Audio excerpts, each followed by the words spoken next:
உன் கர்ப்பத்துக்கு யார் காரணம்? அத்தான் தான் காரணம். அப்பா இந்தாங்கப்பா, காஃபி எடுத்துக்கோங்க. சரிமா. சரோ, இந்த பொம்பளை யாரு? வீட்டு வேலைக்கு சேர்த்திருக்கியோ? என்னப்பா டக்குன்னு இப்படி பேசிட்டீங்க? அந்த மேடத்தோட ரேஞ்ச் என்னன்னு உங்களுக்கு தெரியுமா? மேடம் சொல்ற, அவ்வளவு பெரிய ஆளா இவங்க? ஆமா, இந்தியாவிலேயே டாப் பணக்காரங்க லிஸ்ட்ல இந்த மேடம் தான் 10வது இடத்துல இருக்காங்க தெரியுமா? என்ன சரோ, அவ்வளவு பெரிய ஆளா நம்ம வீட்டுக்கு வந்திருக்காங்க, அவங்கள போய் காஃபி கொடுக்க சொல்ற? அப்பா, நான் அந்த மேடத்துக்கிட்ட சொன்னேன், நீங்க காஃபி எல்லாம் குடுக்காதுங்க மேடம், உங்க ரேஞ்ச் என்னன்னு. அவங்கதான் பரவாயில்லங்க அப்படின்னு வந்து குடுக்கறாங்க. இதுல இருந்து புரியல, அவங்களுக்கு தன்னடக்கம் ரொம்ப ஜாஸ்திப்பா. இவங்க இதுக்கு நம்ம வீட்டுக்கு வந்திருக்காங்க, இவங்க நம்ம சொந்தக்காரங்களா? என்னப்பா சொந்தக்காரங்கன்னு இப்படி கேட்டுட்டீங்க? இவங்கதான் என்னோட கோட்டீஸ்வர சம்பந்திப்பா. இவங்க வீட்ல இருந்துதான் என் பையனுக்கு பொண்ணு எடுத்திருக்கேன். அப்படியா? இவ்வளவு வசதியுள்ள இடத்துலயே நீ பொண்ணு எடுத்திருக்க? உன் மகன் கொடுத்து வச்சவன் தான். ஆமா, உன் பையனுக்கு லவ் மேரேஜ் தானே? ஆமாப்பா, இந்த மேடத்தோட பொண்ணதான் விழுந்து விழுந்து லவ் பண்ணா. கட்டுனா இவளதான் கட்டுவேன்னு ஒத்த கால நின்னு அடம் புடிச்சிட்டானே. புடிச்சாலும் உன் பையன் புளியம் கொம்பாதானே புடிச்சிருக்கா? ஆமாப்பா, கல்யாணம் ஆனதுக்கு அப்புறம் சீர் வரிசலாம் 2 லாரி நிறைய வந்துருச்சுப்பா. வைக்கிறதுக்கு இடமே பத்தலன்னா பாத்துக்கோங்களேன். சீர் வரிசை இவ்வளவு கொடுத்திருக்காங்கன்னா நகலா ரொம்ப போட்டிருப்பாங்க போல இருக்கு. ஆமாப்பா, நகை ஒரு 4 கிலோவா 5 கிலோவா தெரியல. சம்மந்தி நீங்க சொல்லுங்க, எனக்கு கொஞ்சம் மறந்துருச்சு. சம்மந்தி 5 பவுண்ட் தானே சம்மந்தி? என்ன சாரோ, உன் சம்மந்தி 5 பவுண்ட் சொல்றாங்க? அதுவாப்பா, இந்த லாரியில கொண்டு சீர்வரிசை எல்லாம் இறக்குனானுங்களே, அவங்களுக்கு ஒவ்வொருத்தருக்கும் 5 பவுண்ட்ல டிப்ஸ் கொடுத்தாங்க மேடம். முன்னாடி வேலை செஞ்சவங்களுக்கு 5 சவரன் டிப்ஸ்னா அவங்க பொண்ணுக்கு 5 கிலோ போட்டிருப்பாங்க போல இருக்கு. மீதிய கிணத்துலயே கொண்டு போடணும். 7 கிலோ தங்கம், 3 கிலோ வெள்ளி கொடுத்தாவ தெரியுமா? என்ன சாரோ, நீ சொல்றத நம்புற மாதிரியே இல்லையே. இவங்கள பார்த்தாலும் ரொம்ப சிம்பிளா இருக்காங்க, அவங்க பொண்ணை பார்த்தா இதுக்கு மேல சிம்பிளா இருக்கு. என்ன, எனக்கு ஒண்ணுமே புரியல. என்னப்பா இது கூடவே உங்களுக்கு தெரியல? அதுக்காக 24 மணி நேரமும் நகைய போட்டுக்கிட்டே இருக்க முடியுமா? அவங்க எல்லாம் சிம்பிளிசிட்டியான ஆட்கள்பா. இதுக்காக இவ்வளவு சிம்பிளாவா? கையில காதுல கழுத்துல எதுவுமே இல்ல. எல்லாத்தையும் அவங்க மாளிகை வீட்டுல மறந்து வச்சுட்டு வந்துட்டாங்களாம். என்னமா, நகையெல்லாம் அவங்க வீட்டுல மறந்து வச்சுட்டு வந்தா எடுக்க முடியாதா? என்ன நீ சொல்ற? அப்பா, அது பெரிய லாக்கராப்பா. அந்த லாக்கர்ல போட்டு லாக் பண்ணி வச்சுட்டாங்களாம். அந்த கீயை எங்க வச்சோன்னு மறந்துட்டாங்களாம். அப்படிதானே சம்பந்தி? மலரு, அப்படி சிரிக்காத. அவங்க எவ்வளவு பெரிய கோடீஸ்வரங்க, அவங்கள பார்த்து சிரிச்சா அவங்களுக்கு இன்சல்ட் பண்ற மாதிரி இருக்காது? ஆமா ஆமா, கரெக்ட் தான். சாரோ, அவங்களுக்கு அவ்வளவு பெரிய மாளிகை வீடு இருக்குல்ல, அதை விட்டுட்டு நம்ம வீட்டுல இருக்காங்க, ஏன்? அப்பா, அவங்க அந்த வீட்டு சாவியையும் தொலைச்சிட்டாங்களாப்பா. இப்ப பாத்தீங்கன்னா நகையும் அவங்களால எடுக்க முடியல, சொந்த வீட்டுக்குள்ளேயும் போக முடியல. எதுவுமே அவங்களுக்கு சொந்தமே இல்லன்னு ஆயிடுச்சுப்பா. ஐயோ, என்ன சொல்ற சாரோ, எனக்கு மண்டையே குழம்புது. போது சம்மந்தி, நிறுத்துங்க. கிண்டல் பண்றதுக்கும் ஒரு அளவு இருக்கு. ஒரேடியாத மனச நோகப்படுத்துறீங்க. உங்களுக்கு நான் இந்த வீட்டுல இருக்க விருப்பம் இல்லன்னா சொல்லிருங்க சம்மந்தி, நான் கிளம்பி போயிடுறேன். அதுக்காக இப்படி வர்றவங்க போறவங்கிட்ட எல்லாம் சொல்லி சொல்லி என்னைய அசிங்கப்படுத்தாதீங்க. என்னால தாங்க முடியல சம்மந்தி. என்னமா, என்ன சொல்ற? ஆமாப்பா, நாங்கெல்லாம் ரொம்ப வசதி கிடையாது, ரொம்ப ரொம்ப ஏழப்பா. நான் இருக்கிறதோ குடிசை வீடுதான். எனக்கு கணவர் வேற கிடையாது. என் பொண்ணையே 5 பவுன் நகை போட்டுதாப்பா அதுவும் கஷ்டப்பட்டு கல்யாணம் பண்ணி கொடுத்தேன். என் மருமகன் ஒரேடியா என் மகளை தான் கல்யாணம் பண்ணுவேன்னு சொல்லிட்டாரு. இல்லனா நான் ஏன் இந்த வீட்டுல வந்து மாப்பிள்ளைய எடுக்கணும்? எங்க தகுதிக்கு ஏத்த மாதிரியே நான் மாப்பிள்ளைய பாத்துருப்பேன் தெரியுமா? பத்தாதுக்கு என் மருமகனும் மகளும் ஒரேடியா நீங்க இங்கேயே இருங்கம்மா, அங்க பாவம் தனியா தானே ஒத்தையில இருந்து கஷ்டப்படுறீங்க, உங்களுக்குன்னு யாருன்னு இருக்கான்னு சொன்னாங்க. அதனாலதான் நான் இங்க இருக்கேன். நானும் இங்க வந்த நாளில இருந்து இப்ப வரலையே, என்னால என்ற வேலை நான் செஞ்சுக்கிட்டே தான் இருப்பேன், சும்மாவே இருக்க மாட்டேப்பா.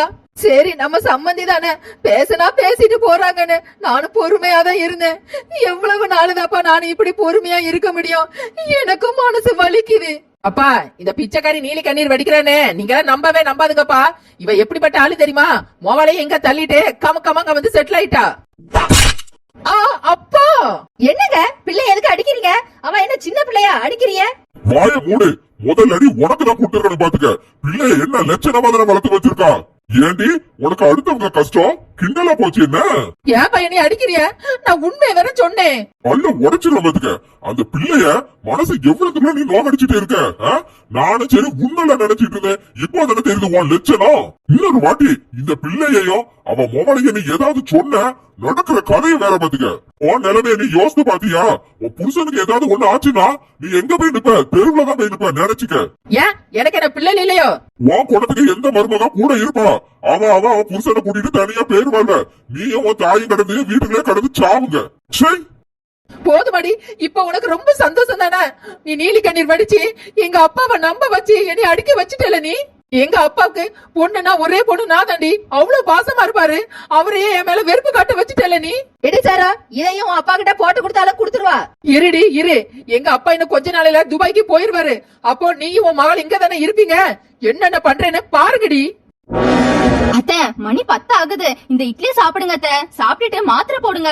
வேண்டாமா, எனக்கு ஒண்ணும் வேண்டாம். நான் எதுவும் சாப்பிட போறதும் கிடையாது, மாத்திரை போட போறதும் கிடையாது. அக்கா கோவப்படாதுக்கா. இட்லி சாப்பிட்டுட்டு மாத்திரை போடு. அப்போதானக்கா காய்ச்சல் சரியாகும். வேண்டாம் சின்ன பொண்ணு, இப்ப நான் உயிரோட இருந்ததா என்ன பண்ண போறேன்? பெத்த பிள்ளையே அம்மாவை என்னெல்லாம் கேட்க கூடாத கேள்வி எல்லாம் கேட்டுட்டா. இதுக்கு மேல என்ன இருக்கு சொல்லு? அக்கா ஐஷு பத்தி தான் உனக்கு தெரியலக்கா. அவதான் கோபக்காரியாச்ச. அவ பேசுனதெல்லாம் நீ ஒரு பெரிய விஷயமாவே எடுக்காதக்கா.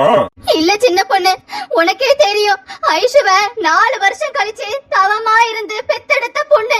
எவ்வளவு ஆசையா வளர்த்த அவளை இப்போ என்னன்னா பெத்த அம்மா என்னைய வில்லியா பாக்குறா. நடுவுல வந்து அந்த சித்திகாரிய பெருசா நினைக்கிறா. அவளை அம்மா ஸ்தானத்துல வச்சிருக்கா. என்ன ஒரு எதிரியா தானே பாக்குறா. அத்தை, நீங்க தப்பா நினைக்காதீங்க அத்தை. ஐஷுக்கு உண்மையிலே உங்க மேல பாசம் இருக்குத. பாசம் இல்லாமலையா அவ எந்த பொருள் வாங்கினாலும் உங்ககிட்ட முதல்ல வந்து காட்டுறா. இப்ப சொன்னிய சிவானி, இது கரெக்டான பேச்சு. அவ எதுக்கு வந்து காட்டுறா? அந்த அம்மா தானே பிராண்டட் ஐட்டம் எல்லாம் வாங்குவாங்களா? வந்து சீட் போடுறதுக்கு காட்டிட்டு இருக்கா. அம்மாவுக்கு நம்ம என்னைக்காவது எந்த பொருளையும் எடுத்து கொடுத்துருப்பாளா? இல்ல வேற சாப்பிடதான் ஏதாவது வாங்கி கொடுத்துருப்பாளா? சொல்லு. அத்தை, ஒரு நாள் இல்ல ஒரு நாள் அத்தையோட பாசத்தை கண்டிப்பா ஐஷு புரிச்சுப்பா. எந்த ஊர்லமா தாய் பாசத்தை சொல்லி சொல்லிதான் புரிய வைக்கணுமா? இதெல்லாம் அவங்களுக்கே தெரிய வேண்டாமா? இல்ல சின்ன பொண்ணு, ஐஷுலாம் இனிமே என் மேல பாசமா இருக்கிறதெல்லாம் கஷ்டம்தான். அவதான் என்ன முழுசா வெறுத்துட்டாளே. ஏக்கா, எனக்கு என்னமோ ஸ்ரீதேவி மேல கொஞ்சம் சந்தேகமா தான் இருக்குக்கா. அவ ஏதாவது உனக்கு பில்லி சுனியா வச்சிருப்பாளோ? உனக்கும் ஐஷுக்கும் எந்த வித டச் இருக்க கூடாது. அவ எப்போதுமே உன் மேல வெறுப்பா காட்டணும்னு ஏதாவது செஞ்சிருப்பாளோ? எனக்கு இது மேலலாம் நம்பிக்கையே இல்ல சின்ன பொண்ணு. அவ என்னைக்கு கல்யாணம் ஆனாலும் அன்னில இருந்து அவ கையில காசு பொருள் ஆரம்பிச்சது. பணக்கார வாழ்க்கைய அனுபவிக்கிறா. அப்போத்துல இருந்தே அவ முழுசா மாறிட்டா. கல்யாணத்துக்கு முன்னாடி இருந்த ஐஷுவே கிடையாது. ஆமாக்கா, நீ சொல்ற சரிதான். இப்ப புரியுதா சின்ன பொண்ணு? ஐஷுவ மாத்துனது எந்த பில்லி சூனியமும் கிடையாது, பணம். ஏக்கா, பணம் எத்தனை நாளைக்குனாக்கா அவ கூடவே வரப்போகுது. அப்போ தெரியுக்கா உன்னோட அருமை. அத விடுக்கா. ஏக்கா, உனக்கு ஐஷுக்கு பதிலாதான் சிவானி ஒரு மகன் ஒண்ணு கிடைச்சிருக்கால. அப்புறம் ஏக்கா நீ ஃபீல் பண்ணிட்டு இருக்க? கரெக்டா சொன்ன சின்ன பொண்ணு.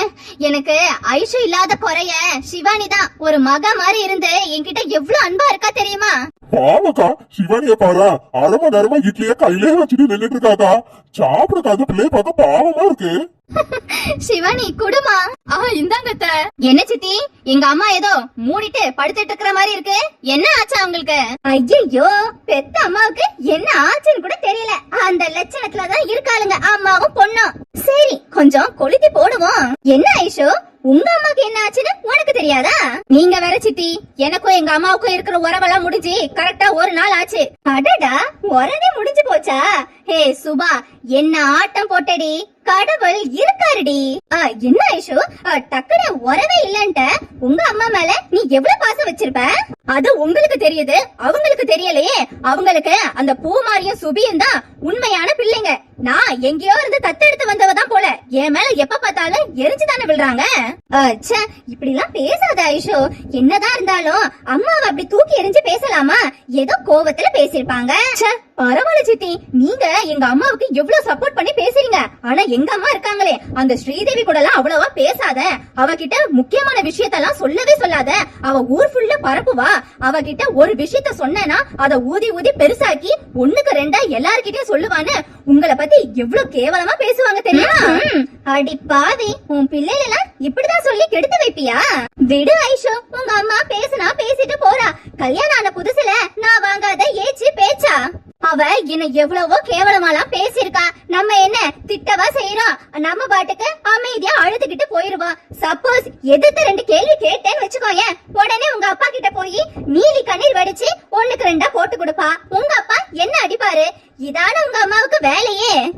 கண்டிப்பா எங்க அம்மா செஞ்சாலும் செஞ்சிருப்பாங்க சித்தி. அது மட்டுமாமா, வெக்கத்தை விட்டு சொல்றேன், உங்க அப்பா கிட்ட ஒரு 2 வார்த்தை சிரிச்சு பேசிட்டா போதும், உடனே உங்க அம்மா எங்க இருந்தாலும் கூப்பிட்டுருவா. என்னங்க சீக்கிரம் வாங்க, எனக்கு அந்த ஜாமான வாங்கணும், இந்த ஜாமான வாங்கணும், இல்லன்னா கடைக்கு அனுப்பி விட்டுருவா. சரியான பொறாம புடிச்சவாமா உன் அம்மா. எங்க அம்மாக்கு எவ்வளவு ஒரு கேவலமான புத்தி. ஆனா நீங்க சொல்ற மாதிரி எங்க அம்மாவுக்கு கொஞ்சம் பொறாம புத்தி இருக்கதான் செய்யுது. அவங்க செல்லமாக பூமாரியை விட நான் என்னதான் இருந்தாலும் பணக்காரியில, அவங்களுக்கு அதுவே கொஞ்சம் பொறாம தான் நினைக்கிறேன். அதனாலே என்கிட்ட எரிஞ்சு எரிஞ்சு விழுவாங்க போல. நீ சொல்றதும் ஒரு வகையில சரிதான், ஆனா இன்னொரு விஷயத்திலயும் உங்க அம்மா உன் மேல கொஞ்சம் கோவத்துல இருப்பாங்க. ஏன்னு சொல்ல பாக்கலாம். ஏன் சித்தி? நீ மட்டும் உங்க அம்மாக்கு ஒரு 1 லட்சம் ரூபாய் கொடுத்ததா பாரு, உங்க அம்மா உன்னையே சுத்தி சுத்தி வருவாங்க. ஐஷு உனக்கு என்ன வேணுமா, ஐஷு இத சாப்பிடுறியாமா, அத சாப்பிடுறியாமான்னு உன்கிட்ட கெஞ்சுவாங்க. உங்க அம்மாவுக்கு பணம் தான் முக்கியம், அத நீ புரிஞ்சுக்கிட்டா சரி. கரெக்டா சொன்னீங்க சித்தி. என் புருஷன் கூட இருக்கிற வரைக்கும் எங்க அம்மா என்ன அப்படிதான் விழுந்து விழுந்து கவனிப்பாங்க. இப்போ நான் அவனை விட்டு பிரிஞ்ச உடனே எங்க அம்மா என்ன கண்டுக்க கூட மாட்டாங்க. இப்போ புரியுது எங்க அம்மா என்னை விட பணத்தை தான் நேசிச்சிருக்காங்கன்னு. சரியா சொன்னமா. உன்கிட்ட மட்டும் பழைய மாதிரி நிறைய பணம் இருந்துச்சோ, உங்க அம்மா ஐஷு என் செல்லமே என் தெய்வமேன்னு உன் காலிலே விழுந்துருவாங்க. ஆனா நான்லாம் அப்படி இல்ல ஐஷு. காசு இருக்கிறவங்க கிட்டயும் ஒரே மாதிரி தான் பழகுவேன், இல்லாதவங்க கிட்டயும் ஒரே மாதிரி தான் பழகுவேன். அது ஏன் குணம். உங்க குணம் ரொம்ப நல்ல குணம் சித்தி. அதான் நீங்க நல்லா இருக்கீங்க. ஆஹா, இது கரெக்டான நேரம் தான் இப்ப பேசிட வேண்டியதான். நீ சொன்ன மாதிரி நல்லா இருக்கேன் தான், ஆனா ஒரே ஒரு குறைமா, மனசுக்கு கொஞ்சம் கஷ்டமா இருக்கு. என்ன சித்தி, என்னனாலும் என்கிட்ட சொல்லுங்க. வேற ஒண்ணும் இல்லம்மா, திவ்யா படிப்பு விஷயம் தான். அவ மாஸ்டர் டிகிரி பண்ணணும், இன்னும் நல்ல காலேஜா பாக்கணுமான்னு சொல்லிட்டு இருந்தா. எப்படியும் 1.5 இருந்து 2 லட்சம் ஆகும்னு சொன்னா. காசுக்கு தான் என்ன பண்றதுன்னு யோசிச்சுட்டே இருக்கேன். உங்க அப்பாவும் பாவம், கடனுக்கு வட்டியை கட்டுவாரா இல்ல 2 குடும்பத்தையும் பாப்பாரா? இருந்தாலும் கேட்டதுக்கு இப்பெல்லாம் முடியாது, அவளை படிக்க வேண்டாம், வேலைக்கு ஏதாச்சும் போக சொல்லுன்னு சொல்றாரு. ஆனா திவ்யாவுக்கு மாஸ்டர் டிகிரி பண்ணணும்னு ஆசையா. அதாமா என்ன பண்றதுன்னு யோசிச்சுட்டே இருக்கேன். சித்தி, நீங்க திவ்யா ஆசைப்படுற மாதிரி அவளை நல்லா படிக்க வைங்க சித்தி. படிப்பு தான் ரொம்ப முக்கியம். அவ நல்லா படிச்சு ஒரு வேலைக்கு போனாலே உங்களை நல்லா பாத்துப்பா. அதுக்குதான் காசு இல்லையேமா. சித்தி, அதான் நான் இருக்கேன்ல, நான் காசு தரேன். நீங்க அவளை ஒரு நல்ல காலேஜா பார்த்து செலக்ட் பண்ணி வைக்க சொல்லுங்க. நம்ம சீக்கிரமாவே ஃபீஸ் கட்டி அவளுக்கு ஒரு சீட்டை வாங்கிருவோம். எப்படிமா, உன்கிட்டதான் பணம் இல்லையே? பணம் இல்லனா என்ன சித்தி, என்கிட்டதான் ஜுவல்ஸ் இருக்குல்ல, அதுல ஒரு நகைய தரேன், நீங்க அடகு வச்சு காசு வாங்கிக்கோங்க. ஐயோ, நகையா? வேண்டாமா. இந்த விஷயம் உங்க அம்மாக்கோ இல்ல உன் புருஷனுக்கோ தெரிஞ்சதுன்னா பெரிய பிரச்சனை ஆயிடுமா. அதெல்லாம் யாரும் கண்டுபிடிக்க மாட்டாங்க சித்தி. என்கிட்ட ஏகப்பட்ட ஜுவல்ஸ் இருக்கு, அதுல ஒரு நகையை தூக்கி கொடுத்தா யாரும் கண்டுபிடிக்க மாட்டாங்க. சரிமா, அப்போ நாளைக்கு உன் நகையை குடுக்கறியாமா? அடகு வச்சுக்கிறேன். ஏன்னா சீட்டு காலி ஆயிட்டே இருக்கான், சீக்கிரமா ரெஜிஸ்டர் பண்ணணும் அப்படின்னு சொல்லிட்டு இருந்தா.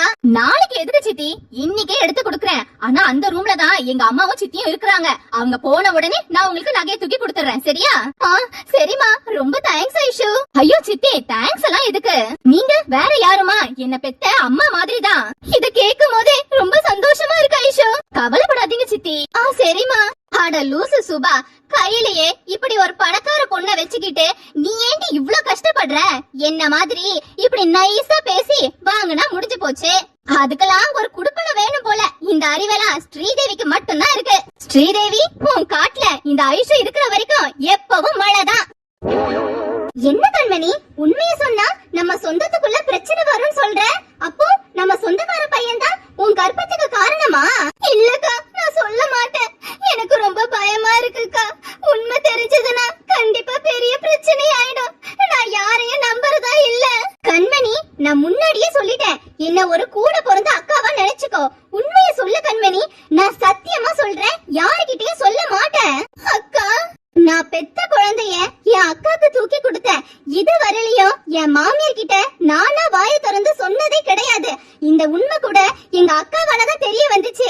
என்ன நம்பு கண்மணி.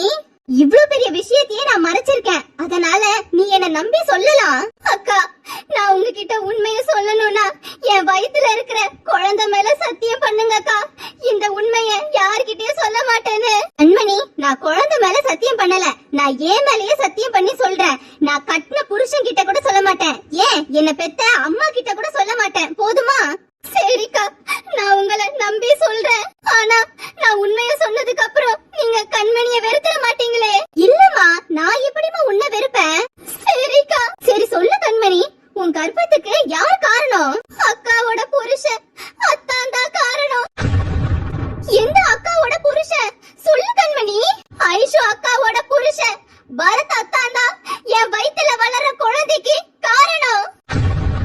கண்மணி